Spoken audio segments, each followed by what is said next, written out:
AP Radio 105.7.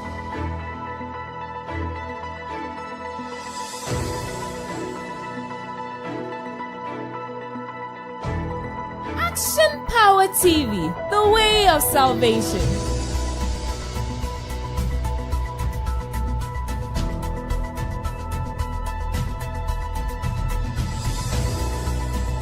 You're listening to AP Radio.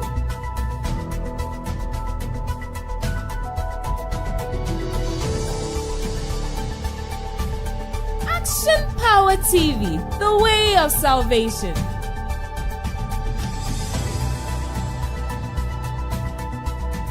AP Radio 105.7.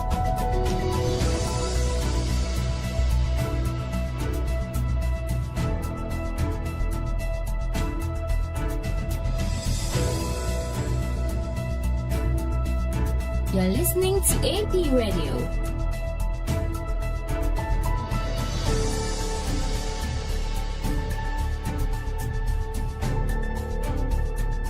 Action Power TV, the way of salvation.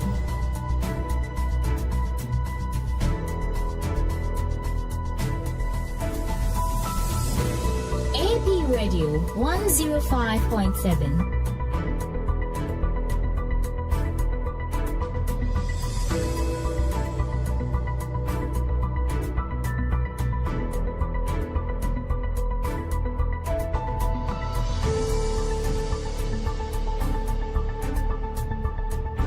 You're listening to AP Radio.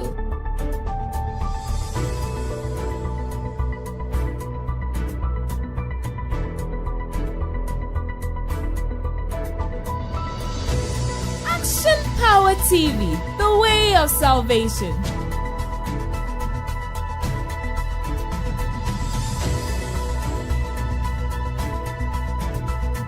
AP Radio 105.7.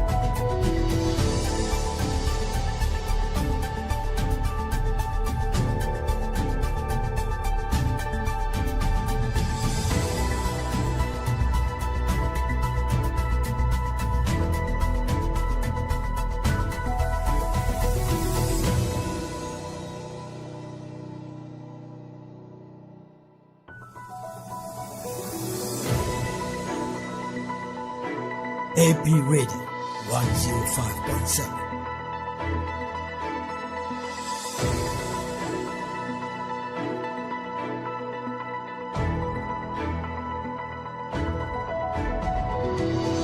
Action Power TV, the way of salvation.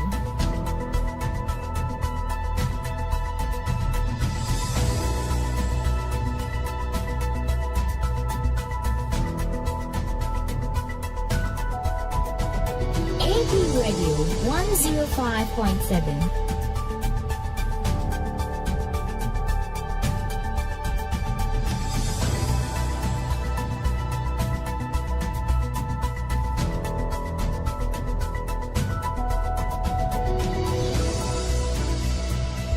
You're listening to AP Radio.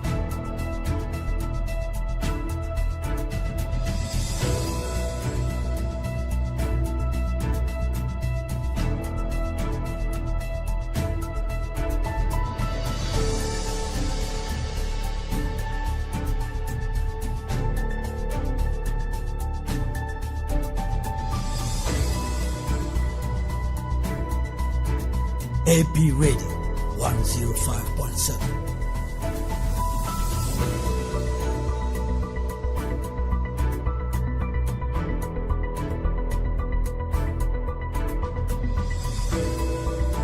Action Power TV, the way of salvation.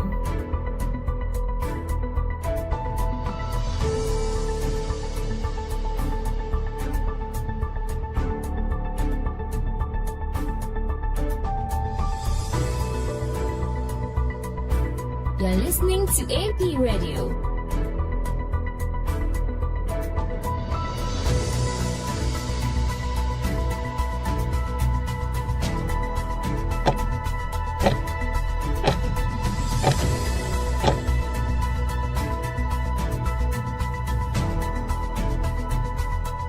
AP Radio 105.7.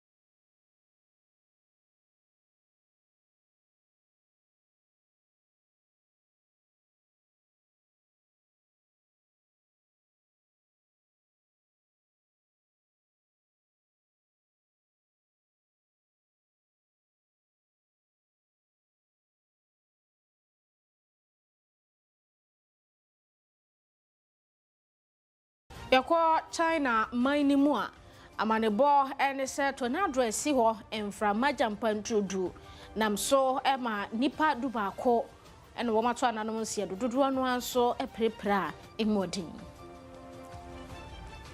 dododo anu aka ye ho ne yede so mo se no se ebrem ka se news.apmediagh.com e na obenya online stories no in Facebook and YouTube handle ni APTVGH TikTok Instagram and X and Tentafidi AP Media _GH. Mediana boss lady, Afia Kyem, Agyemang.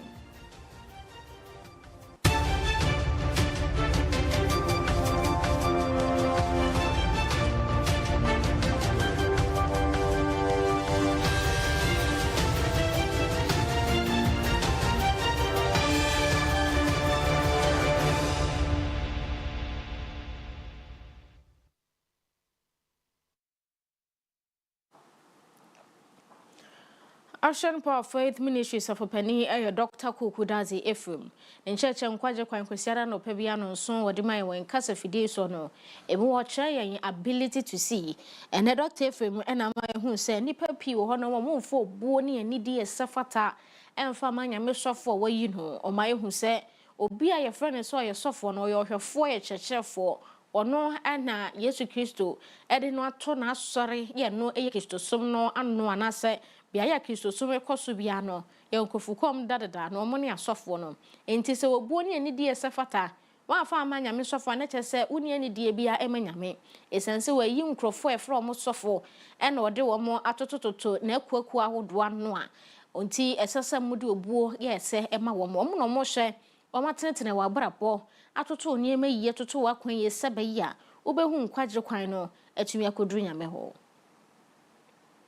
so bi si ne mampeni anan ewo man foforo so a ye di bro man pa ebu a timamfo de ma o mampeni no sa buo na bi na awomde ma no se etisa ewo nipa osi ne man anan mu asasi so a ene na nipa osi nyame anan mu asasi so nso ohia ebuo kese pa a echesa se wonim nyame ena ubu nyame a ubebu na ko a kyerese sa na nyame epese wo ye wachro no Thessalonica fo nwoma di kan no tinum dichemu dumiensa se esese nyame nkrofo di buo kese pa ma ne nko a esan wo madwuma wo mo ye no enti esan se wo mo na ehwe wo mo so eye wo mo na eya wo mo tu wo mo fo eto da bia metese binum a wo mo na esie se wo mo ye nyamesomfo no ka se asofo binum aye wo mo te se de wo mo ye nyame nketwa wo mo pese wo mo hye nipa binum abraboso se wo ye sofo a wontume nkyere me de benye metisa na masere nipa wo mo kasa sa nyina wo mo nim nyame wo mo nim de ohwefo no oye ene ne dwumadie nso a odie se wo mo nim nyame ena wo mo sasoso nim se eya nyame ede ne nkrofo hye na ko a ye frɛ no ohwefo ne nsa anka wo mo nkasa sa nipa no kasa sa kyerɛ sɛ wo mo nim de wo mo nim hwe fa nyame nhyehyɛ ɛho wo mo ye tuatiefo a wo mo mpɛsɛ wo mbɛhyɛ obi ase wa bra nyame eboaboa Israelfo no efri Egypt no eye Moses na edi wo mo kan enye nipa no ankasa ene ko bɔhyɛ no asase so wa bra obi ene wo mo kan wo apamfoforo no mo no wa bra Awurade Yesu Kristo ti asɔre no oye ohwefo no ne nkrofo dwanhwefo Dr. Ephraim Satwa so say nay. Ewo musa nkatebone na befra papa no ema ehunu de yenwie. Nanso so no no ntumi enkyere se wonfa obuoni ani de esefata ema nyame sofo. Dr. Ephraim ma ehun se wo pe nyame sofo kan we de na chi e so obo mpa ye chi nyame. Na wotutu anamo no ade kopie sofo papa na ase. Enye sa sofo wakom na ase nyina se bo munye papa nti. Na wo gina so e de animti ebu ama sofo bi ya wo behu no. Eno ema ho kwan eno nti ena Dr. Ephraim kire agidifo se mbahwehwe nyame akọ kan se be ya mokota na ase a modu obu esafata ama no se nyame akọ a se obufu esa nipa bodifo a wo maye o mu ahwefo se de be ya o de bebu nipa nti a eno no ensai dwumadi a ohwefo eye no se o pese wo ni nyame tena pa wo be kenkan Bible na wate ase se wo hia ohwefo se ohwefo a hwa so no onye papa ana se onfata bompa se urade ni ukan enko de oye papa enchen a obetumi a kyerɛkyerɛ afa nyame ho yie se akyerɛkyerɛfo binum enya enkyerɛ se wonya ɔkyerɛkyerɛ ne no enye wonka se unko suku bi o kyerɛ se akyerɛkyerɛfo yina nye wobɛkɔ suku saa nso na tie se wonya ɔhwɛfo no eye se ahwɛfo binum eye nipa bɔnefo a enkyerɛ se ahwɛfo yina nye ɛno nti wohia ɔhwɛfo wohia ɔhwɛfo se odi nyame asɛm ebema wo aduane adi sunsom wohia ogwanhwɛfo a obɛhwɛ wo kra so wohia ɔhwɛfo a obedi wo kan ɛwɔ nyame enkwagye kwan no ɛso wohia ɔhwɛfo a obedi wo kan adi wakɔ nyame hɔ sɛ wonni ɔhwɛfo a wobɛyɛ mfomso bebree ɛwɔ nneɛma bi ho wobɛtumi ahwe adamɔ ne mfidi sum mu ɛwɔ foɔ so koraa esan sunsum nneɛma pii a wonni mu nti sɛ wonni ɔhwɛfo a ɛnyɛ mfasodeɛ ma wo sɛdeɛ wakyerɛ no wɔ Hebrewfoɔ nwoma ti dumiɛnsa nkyɛkyɛmu dunson no obi a ɔbɛka sɛ ɔyɛ nyamesom ne na nso so ɔmbu ɔhwɛfoɔ biara no onim nyame nipa a wɔn te saa no wɔn yɛ atorofoɔ wɔn ne nyame nyadwen wɔn ka kyerɛ nyame sɛ wɔn mmu bɛrima no a ɔhwɛ ne nkurɔfoɔ so no sɛ obi wɔ saa adwen no a hu sɛdeɛ saa nipa no ositeɛ sɛ wɔyɛ tuateɛni wɔ nyame ani so no atuateɛni biara yɛ bɛyifoɔ anaasɛ bɛmponsam sɛ wonni bɛyi a umbu nyame akwa enimtia nipa biara ombu ohwefo biara oye beifo ana bembonsam we ayashan pa faith ministries of opani Dr. Kukudazi Ephraim encheche ye nkwaje kwan kwestiara no pa bia no so inkasa fidie ne kasafoni so en wode ma yen simsu biom no ubenya no bokuada ani fiada nwume no so na ye to so NPP amnyoko ni mo de krata ababonten ya wo mo twerefo pani ana ne nsa hye krata yase ewo mo no ono mo kyerɛ sɛ memenda September bosome no ne da etoso dunkron ewa afimu ena NPP for National Delegates Conference no ebekoso ehɔ na delegates ekwa akoyi national offices empanimfo a wɔn bedi NPP amanyɔkuo no anim ɛwɔ ntutuye mu wɔn akyerɛ sɛ National Council ne gitu mu ɛwɔ abere executive committee no wɔn mo edi ehyiamu ya wada June 25th ɛna wɔn mo hyɛ saa dan de kɔtɔ National Council anim a wɔn nso gitu mu wɔn amamra no article 10+1 NPP constitution nim wɔn mo asa akyerɛ mu sɛ ɛwɔ mo constitution no wɔn mo pɛsɛ wɔn yɛ nsesae kakra wɔm ebegyina NPP atitafo no wɔn mo nsɛm a wɔn de ɛbɛba enti wɔn ama ho kwan sɛ ɛnto ankosi Friday July bosome de to so dunson 17 fɛ wɔ afi mu no sɛ wɔyɛ NPP atitani na wɔ nhyehyɛ bi a wogedi yɛ sɛ wɔn mo yɛ anasɛ wɔn mo amamra no anasɛ mmara na ɛkyekyere NPP no wɔn mo ɛsesa no ɛbɛboa ubetumi ede ehun nsɛm nyina akɔ NPP for wɔn mo general secretary no office na wode saa asɛm no akɔ akɔto wɔn anim saa krata no anaasɛ obɛkɔ NPP for no wɔn mo page a na sɛ email a wɔn ateɛ ede hwɛ sɛ obi ade na ade beba na wɔn de ayɛ nsesan kakra ɛwɔ wɔn constitution NPP constitutional amendment @gmail.com ubetumi ede akɔ nti krata yi wɔn twerɛfoɔ pani ne nsa ne hyase a wɔn mo de atodwa say NPP for National Delegates Conference ebekọ so nyame adoma memenda September bosome no ne de to so do enkron. Yara so ejina edom kuma NPP amanyoko no afam. Edom kuma na wo mo awjafie no wo mafra sentwefo nhyemude ema won mo ba no dani abedi akire Madam Patricia Piagyei won ejina mu kasa ye wakyere mu sai animanim ya Attorney General fa ne krata nkoto se adwuma no ntumi nye anase mpanimfo mom ne ntu ana monje dibre no emfri Attorney General nsam esanse ye wo fund bi wo ho a ye ja to esesa fan no ohaw bi bamputu proso a ye bekwa akoyi sika afri sa foto nim na ye de abeboa na nsentem ne ensuyire esi ye o man Ghana fa baabi no ababeto dwasa Attorney General ka kire Bank of Ghana penin pa ma o makwa akoyi sika ne bi e de akohwe flood no ho ensensem ene dom kuma na eka no wo mo se enye bone sesa sika no bekwa akoyi de akohwe flood na emom no enhyehye bi gu akwam asem no kra no wo mo pese wono mo yensesan bi e wa mamranim efa sa foto no a ye de ato ho amamputumpru bibi ebesie no nti se aseni bia enye ni aseni wie no mo yenhyehye ne nsesan bia wo fan no ho se de sese kwa obi ntumi nkoyi sika ne bi enti Attorney General nim we pa na wayi nani ato nchen ma makwa akoyi sika yi a ene dom kuma na eka no se ne Attorney General resign anase wo monje dibre no emfiri ninsa. Consider third, Article 88. The Attorney General is the principal legal advisor to the government and is responsible for the conduct of all civil proceedings against the state. His letter of 1st July 2026 is a written admission of failure on both fronts.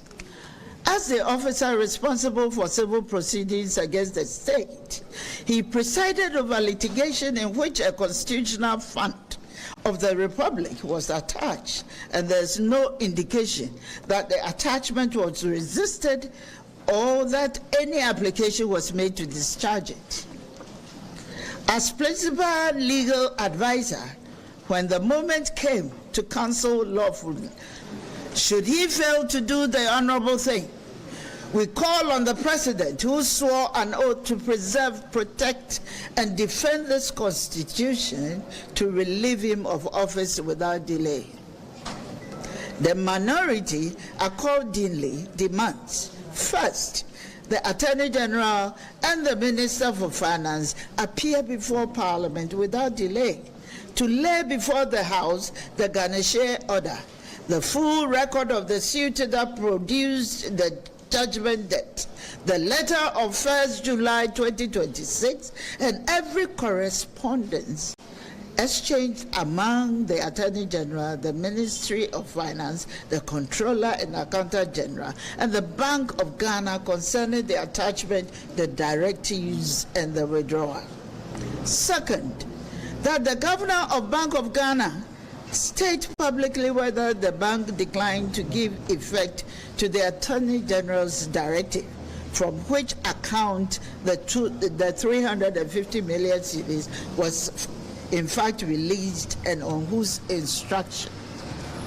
Third, the Auditor General immediately conduct a special audit of the flood response disbursement from source to destination and report to Parliament. Fourth, the Attorney General resign or be removed from office. We I am Madam Patricia Piagyei edom kuma no amobano deni abedi chire enie na yetwaso presidential advisor e 24-hour economy dwumadi animo ehye Owura Augustus Gusitano na ochiremu sa enche bia o my Ghana oba ebebrem ha anase wiase afa na nyina mpa economy no emu ebeye dene papa nya dense emwa o my Ghana se yentumi enkoyeni na so na be dense ye hyehyɛ economy de ekɔhwɛ o my Ghana ye de perform esanse 24-hour economy na ebe boa ye papa ama page economy ni maneema so tumi akoyie e wo ha wo se aban no hyehyɛ ye a wode egu akwan mu e wo 24-hour economy nim no ode page akuayo titire pa na afei no baye ne mfudie na ebeba no ye de aboa ma de ye de kwa amanhodo so ye miemu no de mfaso dodo bebre yen sanso na factories ahodo e wo ha nso aban ne nyina ni ma wo mo wo hye hye de begu akwama factories yi betumi aye adwuma da mu ni nyina no 24 hours no se be ya no so betumi abode mfasode adodo no aba oman mu enipa pii no na ebefa wo mu adwuma enti wo kyerɛ sɛ wo 24 hour economy hye pa wo mu de gu akwama se ni nyina atumi ba mu pa de na Ghana economy no enya asem ketewa kora 24-hour economy and accelerated export development programs exists to complete it, to build an economy that produces what it consumes and export more value than it imports. Our theme this morning lays the tools for that work: infrastructure, electric mobility, and sustainable real estate. Energy binds all three. The cost of power decides whether a factory is competitive, whether an electric bus is cheaper to run than a diesel one, and whether a home is affordable to build and to live in. Affordable, reliable, and sustainable power is where trade competitiveness begins. Ladies and gentlemen, imagine with me the Ghana that this power may make possible, a Ghana of 2035, 9 years from today. In this new Ghana, Kuru Afam Plains, farmers and food companies in our agro-industrial parks will be turning cassava into industrial starch and tomato paste. At Kabonwile, in the Otu region, an oil palm estate and mill will sustain some 120,000 livelihoods. Barges will carry grain and containers down the Volta Lake to the ports of the south, and electric trucks and buses will move people and goods on charged corridors. Cargo planes will lift fresh produce from Tamale into regional and European markets. Iron ore from Shani will leave Ghanaian mills as steel. And the people who work in this economy will live closer to their jobs in decent, energy-efficient homes built with Ghanaian materials. This is the Ghana of the future we're beginning to build now. We ayora go sitano ono ene ya buy no foot for 24-hour economy ne honti wo se say de Ghana ye ni abre papa ne asore wakwasa 24-hour economy no yenso ye betumi amana ye dwuma e wo mai mu ntia ho ntoto ye eno muguso e de egu akwam no ye ko ni partner ye mo ensem.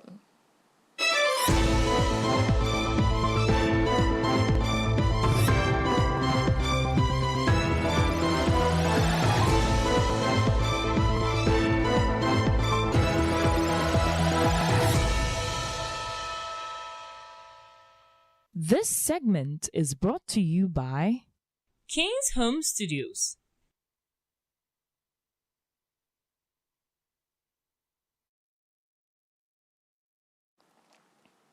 Eko Jama South Municipal nim na wo hwe eye common fund no aban no edema municipal assembly bia so mo fa hwenye totoye e wo mensi awodro mu no a Jama South for wo monsa aka wo mo de nam so ma PWDC dia e wo mu no wo mo yiyi e de atoto machines dodo no a freezers wo mo fufu pounding machine de de pama de chese ne ma bebre ye betu mo a eye ensa no dwuma anase wono mo asabe chimato wo mo ni padua ho a o matumi esuansa no dwuma dodo no ano ye de ma wo mo bu on so kra wo nyansua bi ye de akade de ma no a eno begina so e de akosua dwuma sebe obenya bibi e de ne saye aban tiri mo poi pese wono ho asabe chimato wo mo ni padua mo no yenyi wono mo ayipamu wo man mu na de bia ye beka wo mo e de abanye ono abo siata watara wono eni dwunemu e ma kade a esase yede ema nipa asebechimato omu nipadua hu omu mansi ni mu nyina no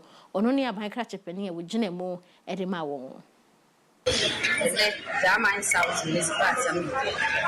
Said the year down, the check disability common fund 5% now you are John Dramani Mahama say yet said you part of the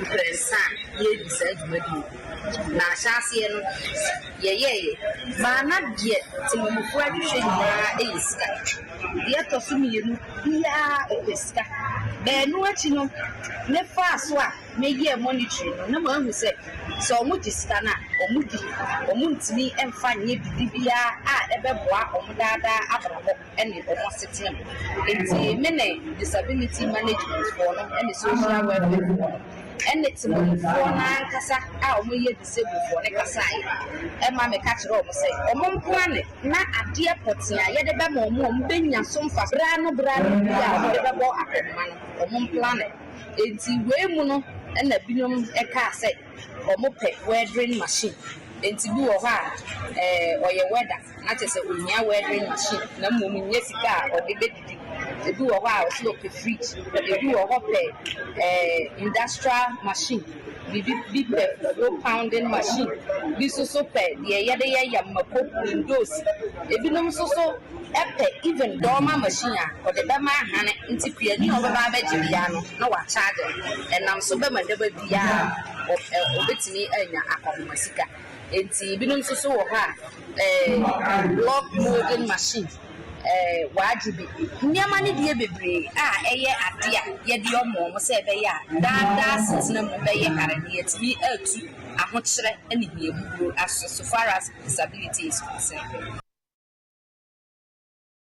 Madam Sierra Watara sachire musa nipa 160 eno munya mfaso die fa chade a wo mu chiche yeyebo na amaye hu se aban no etirimu po anti a wode sa ginesie yi ban no hade abeboa papa sanse emfidiri omutototo ye wo mekeka bomu 4 billion cedis eno mo de etoto ye e de amankofo no aka kire wo mu se omofanya adwuma se de sa ye de ma wo mu no ma omo ntoto na se na nsentem se be ya ebetumi aboa wo makwa kire 160 ha aduosia na yebo wo na sika ye de ye hye mu so eye tete sika no 4 billion ene ekire a broni be ka no 410,789 Ghana cedis na ye de ye hye sa sika we a wo de to nsanya ni a utimi hu se de ya ye ne nne e wo Agyemang South Municipal Assembly ebi nsida na bebre so anyamfaso ekamakoma intimi bia chida bere bia na ba biara assembly e de support akono miami bia chide ekokohwe enti nanieme so a omo agye no medi achire na mapapa kohwe enti masan so atu omofo apart from say yecheche niema na yesan so ma binum sika a omo de kwahye omo aduma enti omo so ye atu omofo se ma omo mfo omo sika no enkobo bosia na bia de afiri ni nsem ana ka eteka na de afiri ni nsem se obo ne bosia na ta shuga watria ka enti ye bia chira ye se wo de wo kan ye bia no wo be kan ti aduma no kred de we anne asi aye no yenti mi pass na emabia ese biewura His Excellency John Dramani Mahama so we increase it from 3% about 5% ye papa ye na wase ne kramo wono mo monsa ka chede yi bi no o ma kire wo mo ni so ama ehu se emfidie ya wo monsa kan beboa wo mo pa akwakire Benin Nancy Adia Wayamayo Yana Elipeya ato fun another wabra ebimu free wabra wedro fufu wabra machine e twa niema no edos na me de minya 5 million so me da abanya se ebetimi Agyemang kakra nti ya na asepa da ya ma me NCA so ase na obey obaye no wati duma abin na manaju ewie okwa a otie wasem nti ya da na asepa wodi Agyemang ona mo pani so area let's ya bottom bottom wa sa uni ko ya wa ha ba na se ni o community obey na no ahotse be ba so sa basa ni boni oba wazi abin ko ti mo ko Agyemang ye ne be sa abano hu ti sa ni mo na ma no o do so no be ya sa bra boni no ye ki hu ti na fe asem ni mani hu se yesu ye do yengra mampani ase na de fa Agyemang ne da ene ye mami ansi e do mo ase bi wodi a omo Agyemang First, we decided to hold to young Castaya who for say, Yama, Yamam Panini or Diamayan. Give it him, dear Juma, and so about us, dear Mayan. Not Sabi, young disabled form, baby, and Muya. And Yamaya do not say, Mamma, I kaya dear. Young so, the other man, young Fanya Juma, and so long fashion. And I We are the Shebia Omo Ewo German South Municipal Nim MC Edward Jana Nemo Ede Sikato to Infidiania dear Beboa Winpa Sabichimato Ewo Winnipedria Homoso Chile many saying. Yet why young some no as so Madame Mabana Hawa and her president to call Doma Ahin Croa Ghana Hairdressers and Beauticians Association Womukuno on a da woman. No so catch assemblies I would do a war mensi mo. Say ya one more Emma will be a senior you may na wo pe baby. Na why ye juma na so pe store be a juma born I needed a soro. And I'm so big a hobby we a juma baby na fe waka fie. And inti and san juma do no ancrofues yana cadem. Ombesses assemblies ningumu kakra. And fama one more every year and san juma esiano na say. Send ya soto no crowd the bemana nipano wa prayer no what a beboa. And answer containers ni bi wo hɔ assemblies ni beboa ama won masuan san juma na nya bi. Na fe nkakan kakra saa wo de atuatua na fe store no and answer container no aba be ye ne dia. O gidi mopase se san hyehyeye we be me betimi aboye sa ban no afa ka we ato ne ho to se apprenticeship program dodo no a ekoso en mabunu dodo no a ne ye kire wo mo san juma bebre. Enti se local assemblies no so boa soto a nipa ni sua de wo mu esua de wi a obekwa koye adwuma wo mu gidi ye se ebeboa kanya mabunu dodo no amomo do mo ho ahyensa ne dwuma ne sua mo adwuma cha adwuma akatua bia ni enso ye ne se nkura na daati be nya ba bia si na ben wa hen be enti sa program yi e ho pa em se ye wie no afutuo no ekoma be se madam tu be fu se be kono ben kwatena ase nyema kakra na wo mbe siesie a wo mbe ye exams ben fa ono an ko start na aban so ba ye ni so be ka ho tu be fu se na kwasemi fitimira kakra be no aban mu fu atwa ni ahoye pa me de menka gaba fo ye hu se kakra bi anye nyina akra na ebe nya bi ni manya bi nti susu se ehwani enti na se de tu be ni se be mo ye sa de no so hu se ye tu wa cha adwuma na nkra na be nko na nam ho kwa na nka be ntimi nya ba bi a be so be ye bi kan ko ho ko ye ho nema se de be boa be bi betimi nya container ni bi nko se be bo ma be na o ye adwuma atete a se be no me ogodi lo ho a o be ye adwuma atete nti be bo ma be ana ye nya ba bi nsa akwanya ne ba ko betim panfo betim adua ni mu o ye adwuma na o de atete eno ye chan se o be ne nan wo sa we na ye kan anti examiner the two just say ben fa ni man keto na anya adwuma se de ben ko ne nam nko tonton ne makakra bi sa be kakra na awo no so wa woni ma sa wo se ye wo na fe ye wo ye nyina ayo. Madam Abna Hawa na president awodo Ghana Hairdressers and Beauticians Association. Nkrabata no wodoma ahinkro.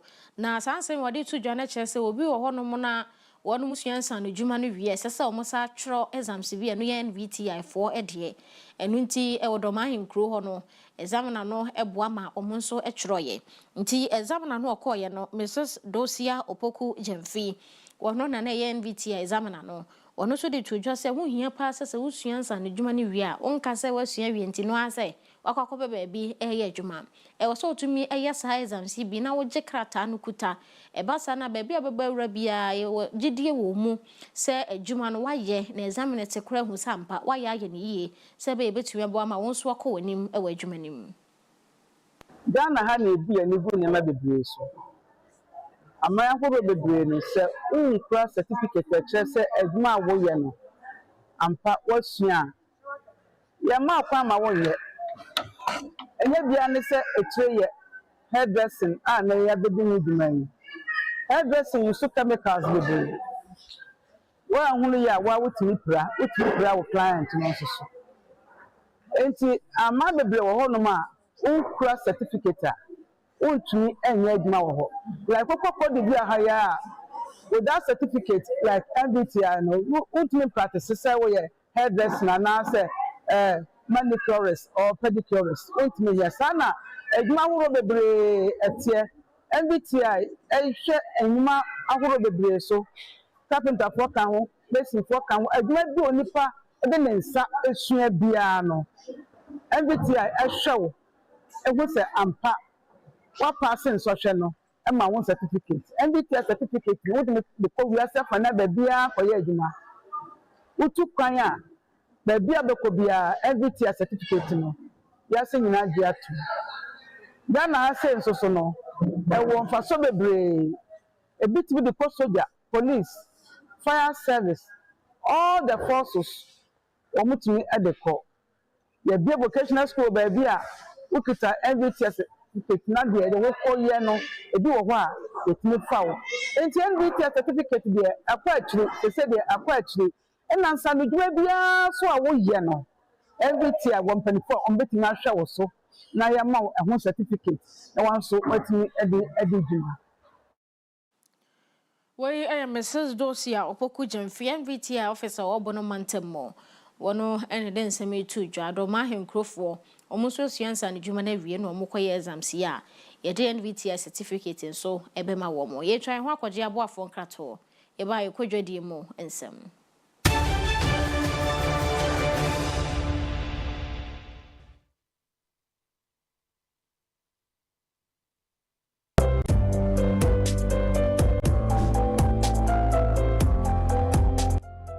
no kwasam se adwumasua ya ade a se wonsaka obia ntumi ngim free wonsam enonti enei se wopese wotu kwan kwa amanone ana otena oman Ghana mu adwuma nya sika gu botom de a mekanfo St. Augustine Heavy Training Center de amount ko na onfa na wotwemi no chiro caterpillar piloda any forklifter ebo no ewo fom kra ye wo Kumasi Askwa ye ni Askwa police station no eni dinhwe mu yesan so ben Askwa Children's Hospital tafwa Akoko Space Junction wa ubetumi afre St. Augustine Heavy Machine Training Center 0243860810 St. Augustine Machine Training Center. We are your last stop. For desktops, UPS, toners, and printers galore, Pogbell Enterprise has got it all. From CCTV cameras to office chairs, keep you in style at affordable prices that will make you smile. For schools, businesses, and individuals alike, we have what you will surely like. Contact us on 0245 099 786 0245 099 786 with ease.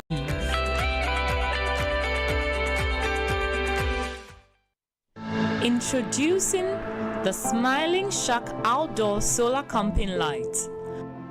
A new modern way of lighting up your world. It's a powerful portable lamp with 2 modes of brightness, a strobe light as well as a flashlight. You can power it through solar charging or Type-C charging. With a built-in high-capacity lithium battery, you can also use it as a power bank to charge up your mobile phone through USB. To purchase one, contact 05 051 5323 or 053 520 3534.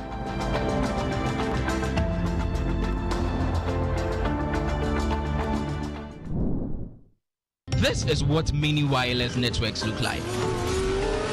But hey, this is what they actually look like.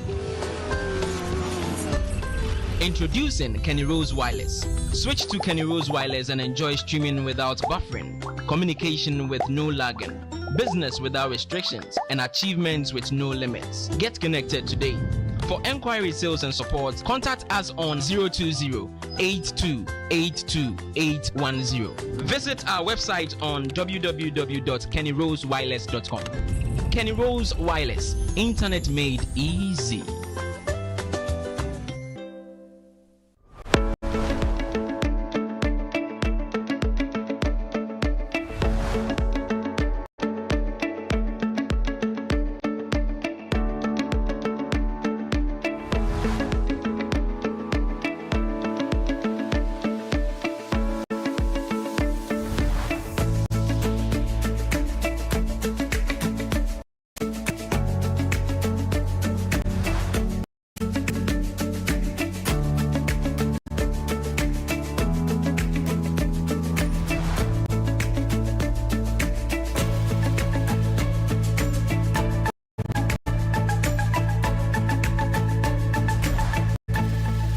Download the AP Media app now at apmediagh.com/app.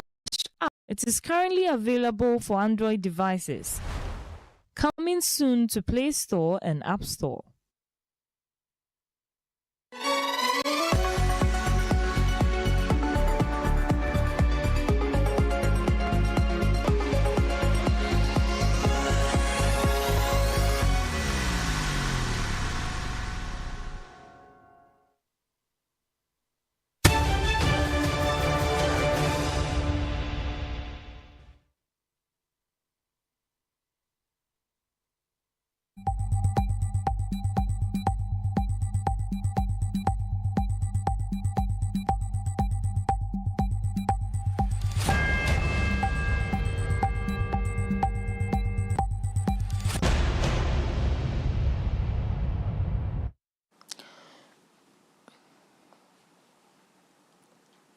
Yetwa kwaje aboafo nkrato APTV eno radio 105.7 so ni no sia brem kase na eguso de somo na yeto so awodwade ensemo wonu wakra niama ede free nkofo ama so ba ye magimo importers ahodro no ena futu semakọ ede ama wo mo se omomo mani nku insurance ho ensi echi ban ya de ebetumi aboa wo papa esanses wo bi chehye container ba ko na e ba na nyame amfafie ebeka butu pa to nsuo mu e ka ye kofa ba no etimi kura ba obi fom a wontumi nsori nyina na so bi mu ne santi ene wo kire se insurance ya de a ebetumi aboa mekoba ne se obi nkasa boni bi nsi ne mu boni ni si a insurance no ebetumi aso wo mwasen na sama wo mo egina wo mo na so ebiem ora Samson Asaki awingo betse na de sansem wei eto wo no monim a wo kire se esese wo no hu edi akotini importers mo no wo mo keka wo mo hu masa asemi eye wo mo hiasem.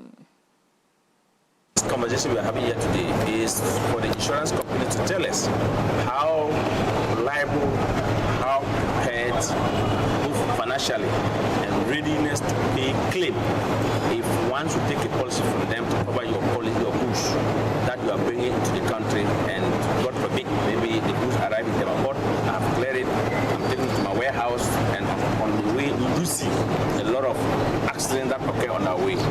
The goods probably, maybe it is oil. And if it happened that all the gallons got burst and this oil ran you down, what happened? Where do you go? Where do you start life from? That could be someone last capital that you or she is using for trade.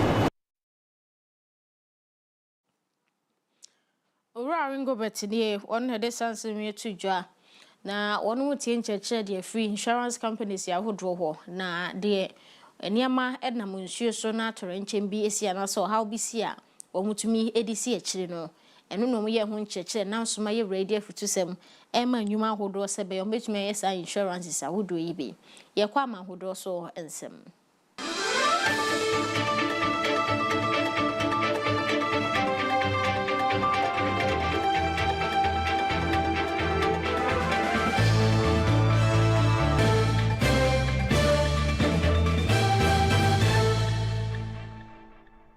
This segment is brought to you by Desat Solutions.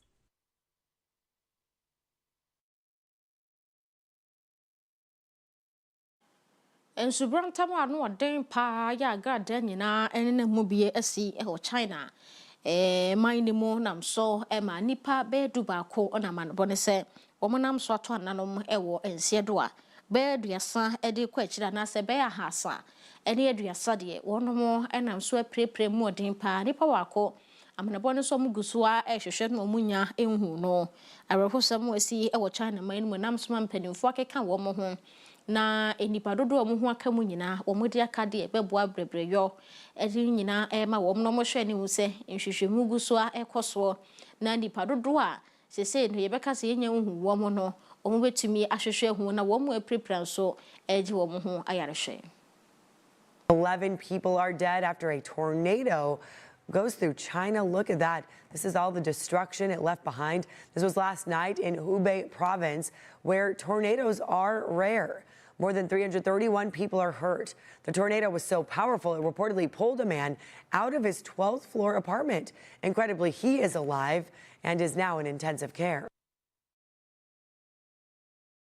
Where is free China mining neighbor? Afia free hona yan to aso nsem fufrum. Edika dia to anim se na to for summit akoso America mampani Donald Trump kra kopie mu ewase. Na se asem a wode to dwa ene se omuni Iran fo ntokwa no afia ne gya na be soko esanse ohunu se Iran fo wonma ban no atro ahye wo ma eche se wonma yese yade kwankro no enya sem kuma kwa de senti eno omo behwe na Iran fo aban ni nyina omo tu omaguo edi afoforo aba beto ano se be Iran man no betumi akọ nanim sanse mpanimfo edi Iran man no so mprempren de US man panyin hu ne se enya de a omo betumi aboa womo ewo kwan bia eso sa eya nhyehyɛ ya omo de gu akwan mu se obia entotopa ye nko ne yonko so ceasefire no omo kyerɛ se akwa akosi emesi ye no na nsentem nie toto a Iran fo atoto de ama ne US fo no enya sem kuma kwa ne nam so ma Donald Trump ejina so a o se de jana soko Iran fo wono mo enyina yie pa entwe wo mo. The ceasefire done, is the MOU dead? It's a very interesting question. To me, I think it's over. I don't want to deal with them anymore. They're scum. You know what scum is? They're scum. They're sick people. They're led by sick people. And they're vicious, violent people. And if they had a nuclear weapon, they'd use it. As far as I'm concerned, it's over. I'll speak to our negotiators. They want to negotiate. They're good people. Steve Witkoff, Jared Kushner. But they have to come back to me. As far as I'm concerned, it's just a waste of time dealing with them. They're liars. We make a deal. And if I make a deal with him, we have a deal. And he goes out, he talks. We make a deal. Everyone's agreed. No nuclear weapon. We make a deal. They go outside, talk to the press. They say, we never even talked about it. There's something wrong with them. They're cuckoo. As far as I'm concerned, it's over. Donald Trump say ceasefire no esi. Ono de obehyasie sanse ebra na yesi ceasefire no wom kra no Iran fo no mguso totoba. Nti ono hu ne se atrofo pa na edi Iran fo no nim. Nti se onso e kra do se ode be mane mado pa se de se ode mado mo yen kase ne de si ha news.apmediagh.com online stories nyina wo ho sanso in Facebook and YouTube handle ni APTVGH TikTok Instagram and X intente video ni APmedia_GH Mason for boss lady Afia Agyemang ni nam som mo e wakase no ne kinkan mu ne ye wukwada aninti na so Dr. Kukudazi FM ne ncheche nkwaje kwansi msubiom ene eba wakwemo e wo TV so nti ya na wagebe na wo so atumi ahwebi madam nyana wase amammo ene hwe eniti